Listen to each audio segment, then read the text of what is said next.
Hi, I'm Pastor Steve Talmage at Love of Christ Lutheran Church in Mesa, and along with Pastor Nanette Christofferson, we provide weekly introductions to two of the assigned Bible readings for Sunday.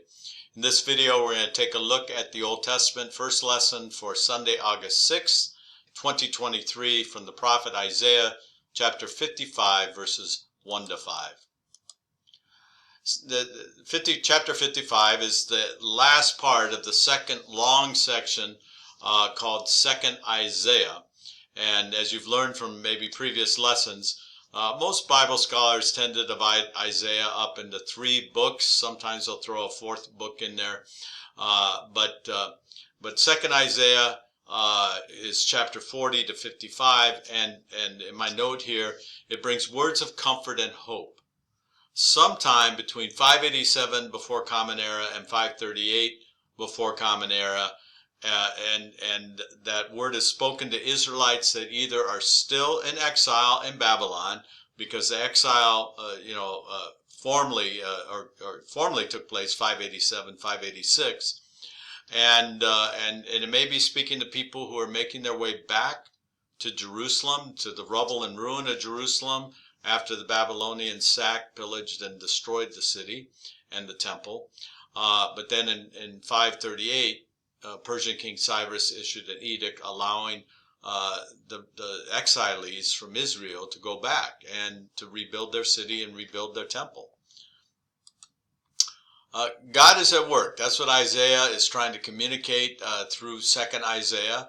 And for the prophets, history is an arena where God guides, warns, challenges, and liberates God's chosen people and reaches out to all the peoples of the world. So as you know, we sometimes think that the prophets only were concerned about the Israelites, but you need to always link the word to the Israelites to the bigger word, and that was God's promise to Abraham in Genesis 12 to create a nation that would be a blessing to the whole world, and through them and their descendants, all nations on earth would come to know and trust and believe that God is God. The God of Israel is the God of the universe, the God, the creator, and the God who loves us. Prior to chapter 55, you can read through those chapters in 40 up to 55, and you'll listen to Isaiah bring a word of comfort to people who have been displaced, their lives have been disrupted, their homes and way of life have been destroyed. There's a promise of God's restoration. And we also know God will use a pagan, King Cyrus, to bring about restoration of Israel. Isaiah also records suffering servant songs describing a people or a person being used to continue to live out the covenants God made with Abraham, blessed to be a blessing, Moses, the Ten Commandments, you'll have no other gods before me, and David, a descendant of yours will always sit on the throne of Israel, and a descendant of David will deliver God's people. Also, God is affirmed as the one who is creator and redeemer. A sample vision of what is to come, leading into chapter 55. O afflicted one, storm-tossed and not comforted, I am about to set your stones in antimony and lay your foundations with sapphires. I'll make your pinnacles of rubies, your gates of jewels, and all your wall of precious stones. All your children shall be taught by the Lord, and great shall be the prosperity of your children. In righteousness you shall be established, you shall be far from oppression, for you shall not fear from terror, for it shall not come near you. So just a reversal of what things have been for maybe 50 years. You hear promise of restoration, rebuilding with glorious signs of prosperity and strength. There's also a promise to your children and grandchildren coming after you, and you're going to be removed from oppression and terror. It's a great vision, isn't it? You know? And then we get into our lesson for this week, verse 1. Ho, everyone who thirsts, come to the waters, and you that have no money, come, buy and eat. Come, buy wine and milk without money and without price.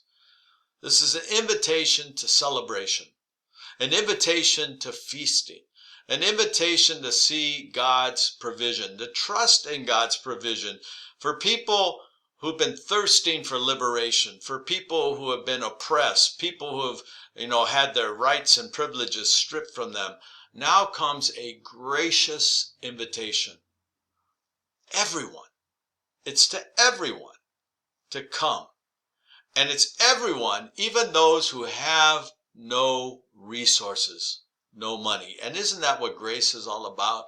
Where you're not going to be able to transact with God. You're not going to be able to buy God's favor. You're totally dependent on the abundance and generosity of God to provide and quench for your thirst. Verse 2, why do you spend your money for that which is not bread, and your labor for that which does not satisfy? Listen carefully to me and eat what is good and delight yourselves in rich food. The invitation from Isaiah, from the Lord, is to reorient, reconnect to the God of the universe, the God of creation, the God who's made promises to your ancestors in the past, and recognize chasing the ways of the world are going to leave you empty and unsatisfied. So eat what is good. And throughout scriptures, that eating is the Word of God, trusting in the Word of God, and delighting in the rich food that will sustain us no matter our circumstances, no matter our future, no matter what's going on right now.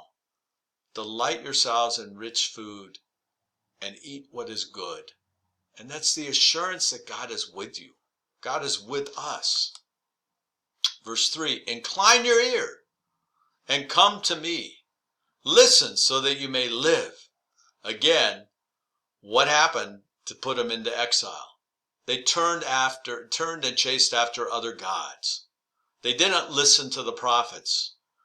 They chased after the ways of the world, those who seemed to have more stuff or more power or more influence, rather than rely upon and trust in the God who created the universe, the God who brought them out of nobody and made them into something under King David, and then Solomon, and then it all collapsed because they didn't listen and trust in the Word of God. And look again what God's willing to do. I will make with you an everlasting covenant. How long is everlasting? My steadfast, sure love for David. Out of the promise that God made to David, God is going to keep that promise for the sake of those folks coming back to Israel, coming back to Jerusalem. See, I made him, David, a witness to the peoples, a leader and commander for the peoples. God is reminding them of their history. And it's important for us to not be nostalgic about the past. It's important for us to be realistic and deal with factual information about our past.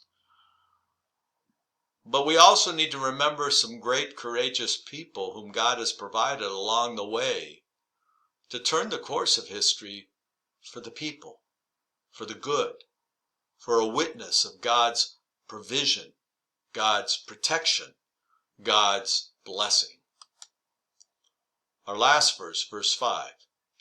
See, you shall call nations that you do not know, and nations that do not know you shall run to you, because of the Lord your God, the Holy One of Israel, for he has glorified you.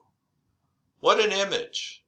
God restoring that promise of being blessed to be a blessing so that other people who don't trust and know God, the God of Israel, the God in our case who comes to us in the one named Jesus, other nations that you haven't even known, maybe even considered enemies, are going to run to the people of Israel to come to know and hear about the God they worship and trust, who protects and provides and keeps his promises, and for what he is able to do in and through them.